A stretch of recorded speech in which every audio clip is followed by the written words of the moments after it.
Dobrodošli! Slušate Crveni kompas, podcast o osvještavanju prilika i prijetnji na vašem putu osobne i poslovne organizacije. Podcast vode Anita Kanđera, poslovna savjetnica koja educira kako primjenom doći do promjene, i Tamara Kajari, profesionalna organizatorica koja savjetuje kako strku pretvoriti u svrhu. Misija podcasta je biti vaš putokaz kroz svakodnevne osobne i poslovne izazove. Zato vam želimo što više konkretnih i jasnih spoznaja. Bog svima, lijepi pozdrav, evo nas natrag, epizoda 7 nam je na redu. Danas smo odlučile posvetiti onom dijelu organizacije vremena za kojeg Anita i ja, kako sa svojim osobnim, tako i poslovnim iskustvima i praksom, definitivno smatramo najizazovnije. Nekima od vas je on zapravo vrlo zbunjujuć i kad spomenemo to što ću sada spomenuti, kosa se diže na glavi mnogima zato što imaju jedno uvjerenje na kojem ćemo danas malo se zadržati. Naime, pričamo o prioritetima i zapravo u organizacijskom smislu o vještini određivanja prioriteta, jer znamo da vještinu možemo naučiti. Ono što ne možemo naučiti od nikoga, nego samo čuti savjete pa onda ih moramo sami primjenjivati, to je uvjerenje da je sve jednako važno. Želimo vam današnjim epizodom poručiti da nikad nije sve jednako važno, samo je stvar u tome koliko smo mi vješti u tom prepoznavanju i kako onda to u kontekstu organizacije vremena zapravo primjenjujemo i ono, kako se kaže, u svakodnevnom životu hendlamo te svoje prioritete, tako da nemojte pobjeći, danas bit će vrlo korisna epizoda za mnoge koji kad nam kažu da imaju problema s organizacijom vremena, zapravo kad malo dublje zagrebu ustanove da se zapravo cijeli njihov problem oko organizacije vremena tiče isključivo vještine određivanja prioriteta. Sad, ja sam sigurna da mi svi i koji nas slušate znate zapravo šta bi prioriteti bili po svojoj definiciji, ali s obzirom da je ponavljanje majka znanja, evo ja ću ponoviti. U najopćenitijem smislu riječi prioritet je nešto, znači bilo što s čim imate veze u organizaciji, čemu pridajete veću važnost od nečeg drugog. Znači, to mogu biti osobe koje su vam važnije u životu, to mogu biti zadaci, to mogu biti aktivnosti, a to mogu biti dugoročno kompletna područja vašeg života koja su vam temelj u odnosu na nešto drugo što vam je manje bitno. Sad, kako Anita i ja ovim podcastom zapravo od samog početka se trudimo i nadam se da vi to prepoznajete, podsjećati vas da zapravo rad na sebi i osobni razvoj je toliko isprepleten i toliko u pozadini cijele priče o organiziranju osobnog i poslovnog života, da evo tako i ova isprepletenost se vidi jako dobro na primjeru vještine određivanja prioriteta i to kako, sad ću vam reći. Naime, da bismo znali odrediti što nam je bitnije od nečeg drugog, pa to prozvati prioritetom, a što nam nasuprot toga uopće nije važno, i to da li se radi o kapitalnim stvarima, dugoročnim, srednjoročnim, pa onim svakodnevnim zadačićima, mi zapravo moramo znati ono što smo već Anita i ja dovoljno puta ponovile do sada, što stvarno mi, znači ja kao osoba želim u svom životu. Nasuprot toga nikako ne preskočiti, definirati si jasno, kristalno jasno što stvarno nikako ne želim. Pa se naravno opet sad tu vraćamo na pitanje šire slike vlastitih ciljeva, planiranje, primjenu, jel tako? Znači isto ono što smo već načele. Međutim, danas vam želimo detaljno govoriti o tome zbog čega. Zbog toga što prioriteti nisu jednaki svakome od nas. Kao što smo vam u prošloj epizodi rekli da nemate vi svi jednake probleme u organizaciji vremena. Znači neko je u nečemu vješti i neko je malo manje vješt. To je pak opet naravno zbog toga što su nam životne okolnosti različite, što nam je obiteljska situacija različita, što imamo različite radne okolnosti, financijske okolnosti i ono najvažnije, zajedničko svemu ovome, nama su različiti nivoji razvoja, znači nekakva faza razvoja nas kao osoba. Znači osobni razvoj, koliko smo uložili u sebe i do kuda smo zapravo stigli, sa onime što se zapravo jednostavno može reći upoznavanjem samih sebe, toliko će nam se onda i razlikovati te situacije u organizaciji vremena, pa tako i u našoj vještini određivanja prioriteta. Ono što bih ja ovdje voljela u uvodu, vjerujem Anita se slaže sa mnom, vama naglasiti je da ako prioriteti nisu vlastiti, nisu moji, onda to nisu prioriteti. Znači, onda je to nečija tuđa igra, nečiji tuđi život. To može biti na kratak rok nužno, potrebno, stavljaš neke svoje stvari na čekanje, radiš na nečem drugom, ali opet moraš imati neke vlastite razloge zašto to radiš. Inače, sve o čemu pričale smo i pričat ćemo, neće vam imati smisla za vas osobno i nećete imati ono što ja govorim od svoje druge knjige, evo nadalje, nećete imati svrhovitost, nego ćete zapravo stalno imati umjesto svrhe strku, je li tako?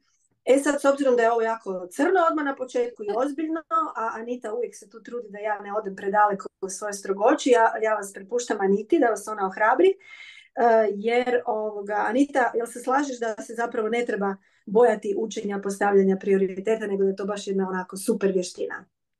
Je, Tamara, slažem se i evo, dobrodošlica svima opet koji slušaju. Odmah na početku, baš kako si rekla, prvo želim ohrabriti sve koji slušaju.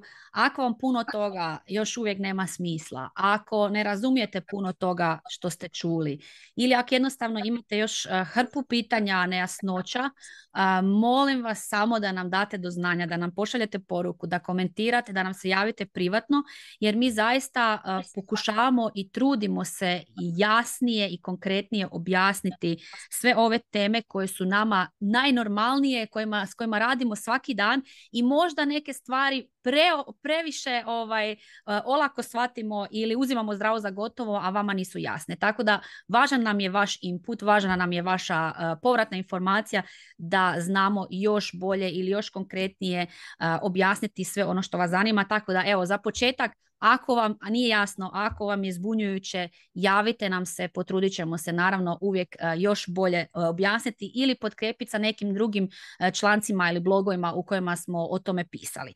Pa evo da se nadovežem na sve ovo što je Tamara rekla. Prioriteti su prekrasna stvar kad ih znamo odrediti. Ali u svakodnevnici to ne izgleda uvijek tako lako. Nije to samo sad da mi govorimo kao edukatori i kao organizatori da nama to ide super. I nama u svakodnevnom životu i privatnom i poslom nekad bude jako teško, bude izazovno. Nekad i pogriješimo sa izborom prioriteta pa onda poslije razbijamo glavu i radimo drugačije. I to je najnormalnija stvar. I zato bih htjela navesti da određivanje prioriteta nije uvijek da je nešto drugo važnije od nečega. Često puta se dogode stvari koje su nama jednako važne, jer se radi o našim vrijednostima koje njegujemo u životu. Primjerice, ako je izbor biti trenutno sa obitelji ili raditi na svoje ideje u svom poslu, a jednako tako isto imamo vrijednost obitelji, imamo vrijednost karijere ili posla, puno puta ne možemo reći jedno je važnije od drugoga kad nam je jednako važno, nego je kod određivanja prioriteta isto jako neophodno znati odlučiti što je sada u ovom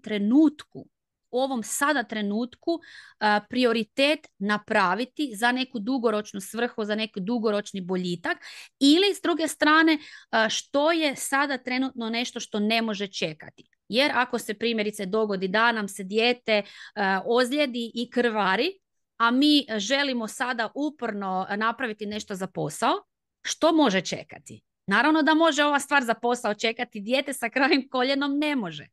Ali to se puno puta automatski dogodi i zato je važno meni naglasiti, koliko god je sad ovo bilo banalan primjer i mnogima totalno nepotreban, jer zna se šta je važnije, važno je znati da mi prioritete često donosimo iz automatizma, iz navike, donosimo iz odgoja ili obitelji u kojoj smo odrasli.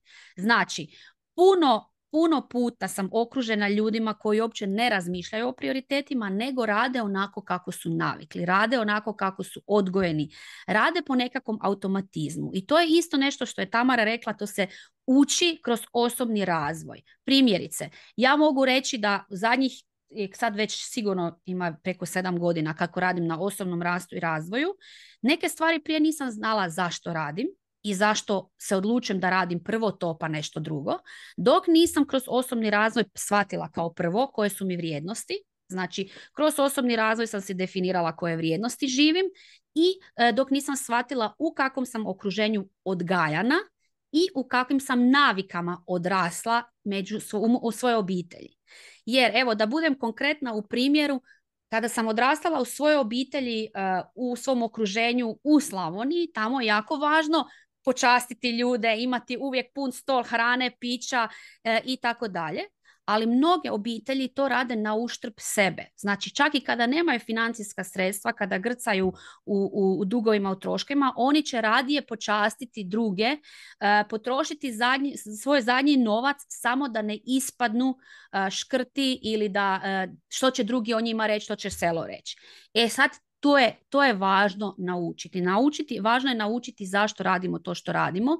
Da li je to naš izbor ili da li to radimo zbog okruženja, zbog nekih uvjerenja ili što će selo reći. Evo, to je primjerice meni osobno izuzetno pomoglo kod određivanja prioriteta. Znači, prvenstveno da znam koje su mi vrijednosti, što mi je važno u životu, da li mi je važno obitelj, da li mi je važna karijera, da li mi je važna sloboda, da li su mi važnije financije. I s druge strane, kroz osobni razvoj, da li ja radim neke stvari iz navike, iz automatizma ili zbog okruženja, zbog navike u kojoj sam odrasla. Evo, to mi je bilo izuzetno važno prenijeti jer smatram da i kroz rad sa mnogim ženama vidim da puno nas radi stvari iz automatizma i prvo ih moramo osvijestiti da bi to mogli mijenjati. I da bi uopće krenuli s tim, prije samog osobnog razvoja, ja bi preporučila jednu knjigu koja je meni na samom početku jako pomogla, koja se čini možda vrlo onako logični smjer u poslovnom razvoju, a radi se o Brianu Tracyu, ali on je meni otvorio mnoge vidike da ja uopće shvatim, aha, možda je ovo meni uopće neka navika, neki obrazac, neko uvjerenje na kojem ja moram raditi. Tako da ako želite raditi na određivanju prioriteta, na organizaciji vremena općenito, ako niste čuli za Briana Tracya, njega bi od srca preporučila i jednu njegovu knjigu, pogotovo koja se zove Pojedi tu žabu. Ona je vrlo kratka, vrlo praktična, ima 21 sjajan način da prestanete oklijevati i kako on kaže da napravite više stvari u manje vremena i tamo dijeli 21 metodu kako to možete napraviti, jer kroz te metode sam ja uopće osvijestila što je kod mene problem i što ja radim dobro, što ne radim dobro. Tako da je to nešto što bi za sam početak predložila svima vama koji niste pročitali, ali i poslušali Briana Tracya, jer on ima jako puno videa, jako puno audija u online svijetu, pa možete njega poslušati. On je po meni je bio jako dobar putokaz, kao što mi pokušavamo vama biti putokaz i kompas. On je meni bio izuzetno dobar putokaz na početku, kada sam počela brusiti svoju vještinu organizacije vremena, ali i brusiti sebe, a sebe znači i znati određivati prioritete, zašto ih odabirem i da li su oni zaista moj izbor ili je to radim zato što sam tako naučila. Prije nego što pitam Tamaru kako ona jede svoje žabe, voljela bih vas samo još jednom ohrabriti da nije uopće u ničemu problem što god sada radili i što god ne znali sada, sve sam to i sama prošla. Važno je da sami sebi priznamo, ok, zašto ja radim ovo, jel to radim zaista zbog same sebe ili zbog nekog drugog i da onda donesemo odluku želimo li nastaviti tako živjeti ili želimo nešto mijenjati.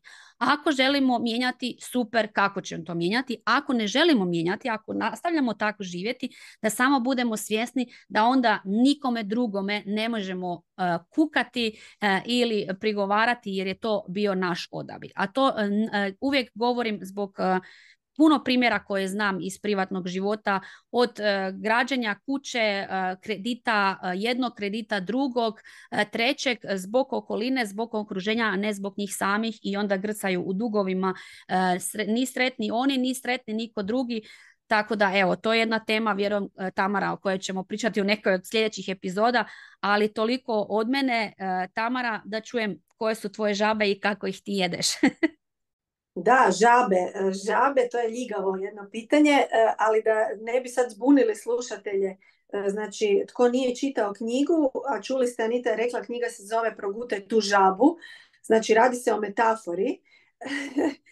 u smislu organizacije vremena i prioriteta. Žabe su ono najteže, najveći prioriteti koje smo si postavili, koje onda bi trebalo progutati u danu, jer metafora glasi ako progutaš žabu ujutro na početku dana, onda znaš da ti otprilike to i najgore što ti se u danu dogodilo, znači da će nakon toga ti zapravo dan biti samo sve lakši. Evo, to je da ne bi bilo tu nekakvih nejasnoća. A što se mojih žaba tiče i onoga što si ti, Anita, rekla, da ste i mi, pa naravno, mislim, jesmo tu valjda dočarale da smo od krvi i mesa i užasa svojih vlastitih svakodnevnih imamo i koliko. Borimo se s tim i to je neprestana borba, znači samo disciplina nam pomaže, nekakva možda malo veća svijest od nekih drugih, pa onda se lakše vraćamo na onaj svoj nekakav smjer koji nam kompas određuje, ali da se popikavamo, bome se popikavamo. Moj primjer će vam biti vrlo plastičan i u mom stilu ne baš jako ružičast, ali želim vas prestrašiti nego podsjetiti kako je velika veza između onoga što smo objašnjavali u matrici hitno bitno i prioriteta i kako ih i da li ih primjenjujete i greške koje sam ja napravila, odnosno upravo toga što kažem organizacijski greška, ali zapravo je zapostavljanje prioriteta, ipak zapravo namjerno. Znači to je bio moj izbor. Sad o čemu se radi? Prioritet, ako ste ga prepoznali, dakle definirali ste što vam je na neki određeni rok važniji od nečeg drugog, ne bi trebao u tom trenutku kad ste to odredili, definirali, biti hitan. Dakle, to vam je nešto što vam je bitno, ali ste se toga sjetili na vrijeme i imate taj onda odmak vremenski, znači to je ono unaprijed, planiranje, posvetiti se tome dok još nije požar. Dakle, dok nije hitno. Ako se sjećate kvadranta iz matrice hitno i bitno, najvažnije stvari u životu uvijek jesu one koje su nam bitne, ali nisu hitne. Ako ih na bilo koji način zapostavimo, preskačemo, nismo dosljedni, nismo ih svjesni ili ih jednostavno neko drugi nam pregazi, a mi to dozvolimo, vrlo brzo će vas život, ja vas uvjeravam, evo sad ćete vidjeti kako je mene, podsjetiti na ovaj ili onaj način da ste nešto zaboravili i da se morate tome vratiti. Moje područje iz šire slike, područje zdravlja, jednako mi je važno, dakle to je jedna od mojih temeljnih vrijednosti, sa osnovnim razlogom da želim biti mentalno, fizički, duhovno, znači ono tjelesno, kako god, fit, ne samo radi sebe da bi se mogla baviti onim što ja volim, nego da budem što manje ili po mogućnosti uopće teret onima oko sebe koji mene trebaju, s kojima ja želim biti, koje ja volim, koji vole mene. Prema tome, to je nekakva moja temeljna odgovornost, kako ja na to gledam. S obzirom da osim prehrane, naravno, fizička aktivnost je nezaobilazna, ja sam taj prioritet sebi davno postavila, znala sam šta ne volim kardio, baš treninge, ne volim nekakva, namjerno to sad kažem, ne volim baš naročito odlaske u teretanu, onda naravno korona je to, tu mi je dobro došlo kao izgovor, ne? I ja sam u stvari imala prioritet na vježbanju od kuće, mnogi su to vidjeli na društvenim mrežama, imala sam prioritet na hodanje, šetnje i hodanje. Sad, tu su došli neki drugi prioriteti, jedan od poslovnih bio je jako aktivan u doba korone i neposredno nakon, upravo da se nadovežem na ono što je Anita malo prije objašnjavala, kad su neke stvari vam po vašim temeljnim vrijednostima i po vašim rasporedima i dnevnim listama gotovo jednako ili jednako važne. Međutim, ljudi imaju svoje slabosti, pa onda naravno izbjegavaju ili odgađaju ili stavljaju, ajmo reći da su dvije stvari jednako važne, na broj 2 onu malo manje važnu, a to vam je zapravo uvijek nešto što vam je malo manje ugodno, pa je to tako meni postalo s vremenom moje vježbanje. Odnosno, ja sam se dovela u situaciju da sam toliko s vremenom zapustila to svoje vježbanje, jer kad si doma i kad nemaš nekakve korektivne faktore oko sebe, onda je to bilo 10 minuta, pa još malo manje od toga, pa na večer, pa nikad. Svi koji znaju, neću ponavljati, ozlijedila sam disk, sve ostalo bilo je vrlo bolno, bilo je vrlo zahtjevno i vremenski, dakle pojavili su se novi prioriteti kao što je fizikalna terapija i ostalo, da ne kažem financijski. I šta se desilo? Ja sam itekako presložila svoje prioritete, a ono poslovno, vjerujte, ne da nije trpilo, nego se itekako uklopilo u reorganizirani raspored i dan danas evo imam tvrtku, znači nikakve se tragedije nisu dogodile, ali me život itekako podsjetio. Kao jedan memento na to imam za cijeli život, evo, poklon, tu ozljedu i potpuno novi način života, pa tako i ovo sjedenje koje će nakon ove epizode rezultirati jednim hodanjem i stezanjem i svime ostalime. Dakle, matrica hitno bitno, dodatna pomoć na vašem putu u brušenju vještine određivanja prioriteta. Čim je nešto jako hitno, jako stalno, dakle svaki dan, negdje nešto radite krivo. Anita, ja vjerujem da ti imaš i u tvom poslu, dakle savjetovanja na poslovnom nivou, ali u osobnom tih žaba itekako, pa ja ću tu onda sa svojom pričom završiti, a da čujem tebe. Odličan si primjer navela i zapravo me sad potaklo da spomenem jednu jako važnu stvar iz ovog tvog primjera. Neke prioritete ćemo naučiti tek kad nas život dobro opali po glavi.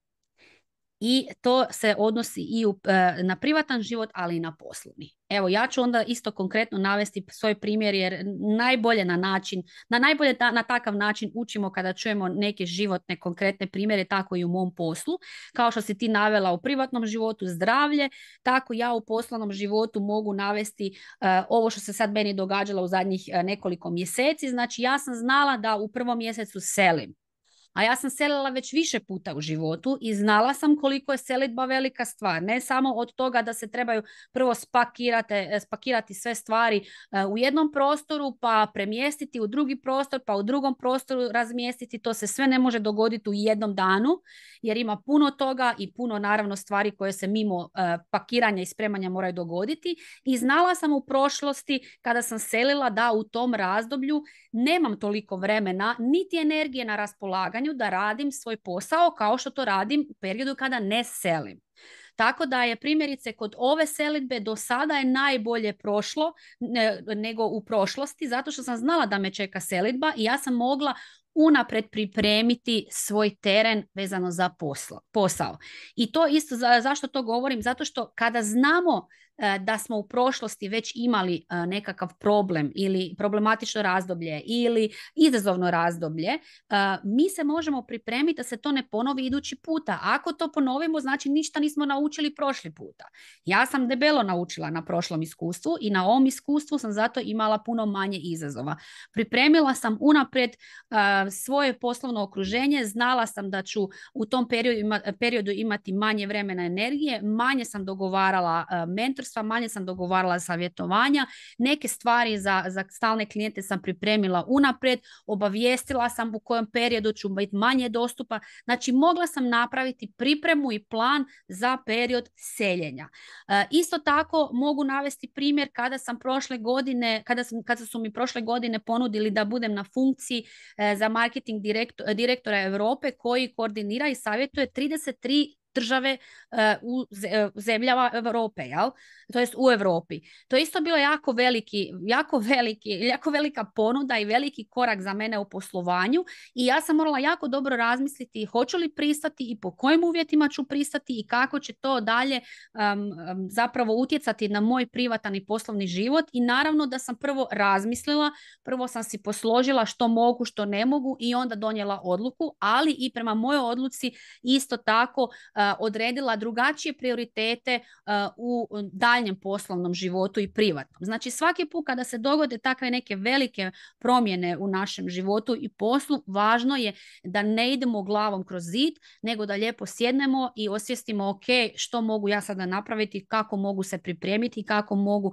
nekoga potražiti za pomoć, za podršku. Ja sam znala da ću u tom prijelaznom razdoblju od mjesec, dva dok se sve to ne posloži, malo imati većih potreba, tako da sam u tom periodu ne samo zamolila kolege da mi budu podrška, nego i obitelj u kućanskim stvarima da mi budu podrška. Zajedno s njima sam razgovarala što mislite, je li bi to bilo dobro, ako da, kako možemo napraviti da to prijelazno razdoblje najbolje moguće prođe i za nas u kući i za nas u obitelji, ne samo za mene u poslovnom smislu.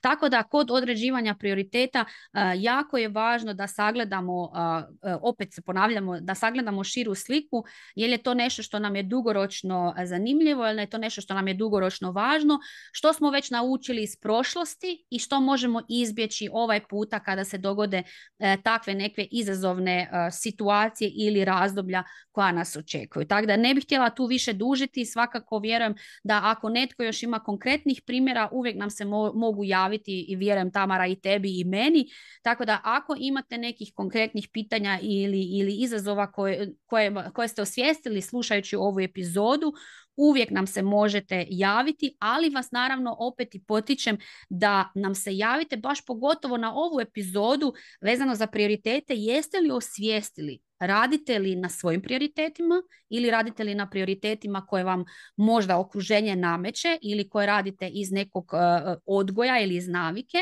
I želite li možda raditi na nekim prioritetima svojim životnim, a ne znate kako. Tako da slobodno javite i komentirajte, pošaljite na mail kako god želite, jer kažem svaku vašu povratnu informaciju mi pročitamo, mi uzmemo u razmatranje i isto tako ako ne možemo kratko odgovoriti, moći ćemo to odgovoriti u bonus epizodi gdje odgovaramo na vaša pitanja. Tako da evo ovim putem lijepo vas pozdravljam i nadam se da vam je ova epizoda sa prioritetima otvorila vidike. Hvala vam što ste bili s nama i ovaj puta. Čujemo se u sljedećoj epizodi i nemojte zaboraviti na resurse ispod opisa. Znači piše vam dole, stavili smo link na knjigu i naravno nije stvar u tome da li ćete pogriješiti. Pogriješit ćete sigurno, ali ćete onda bar biti sretni što ste počeli konačno primjenjivati svoju vještinu određivanja prioriteta. Sretno, čujemo se! Hvala na slušanju i ovim putem vas ohrabrujemo da nam pošaljete jednu rečenicu ili jednu spoznaju koja vam je nakon ove epizode ostala zapamćena ili koja vam je stvorila neki aha moment ili vas potaknula na jedan ili prvi sljedeći vaš korak u osobnoj poslovnoj organizaciji. Ako imate bilo kakvih pitanja, slobodno nam se javite, a epizodu proslijedite svima onima kojima mislite da bi moglo biti korisno. Čujemo se u sljedećoj epizodi.